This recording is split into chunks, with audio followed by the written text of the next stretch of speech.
এই ফ্রাইডেতে গিয়েছিলাম বৃক্ষ মেলাতে, যেখানে যাওয়ার পরে আমার প্রথমেই নজর পড়লো এই আম গাছের প্রাইস ট্যাগের উপরে। এটা দেখার পর নিজেকে অনেক বেশি গরিব মনে হচ্ছিল।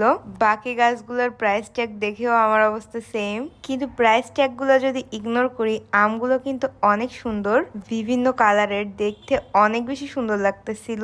বৃক্ষ মেলাটা অনেক সুন্দরভাবে ডেকোরেট করা ছিল। আমি এখানের প্রত্যেকটা প্লেস ঘুরে ঘুরে দেখেছি। যেহেতু আমার গাছপালা অনেক বেশি পছন্দের, তাই আমি একটুও বোর হইনি। আমি শুধু মেলাটা ঘুরে ঘুরে দেখতেছিলাম আর ভাবতেছিলাম এখানে প্রত্যেকটা গাছ যদি আমার হতো তাহলে কতই না ভালো হতো। বিভিন্ন প্রকার পদ্ম ফুল, বাগান বিলাস থেকে শুরু করে হাজার হাজার রকমের ফুল ফল গাছ এখানে রয়েছে। কোনটা রেখে কোনটা ধরবার, কোনটা রেখে কোনটা কিনবো, এটাই আমি বুঝতে পারতেছিলাম না। বারবার বিভিন্ন স্টলের আম গাছগুলো আমার মনোযোগ আকর্ষণ করতেছিল। তার সাথে এই অসাধারণ ফুল গাছগুলো। আমাদের বাসায় আসলে অনেক প্রকার গোলাপ গাছ আছে, তাই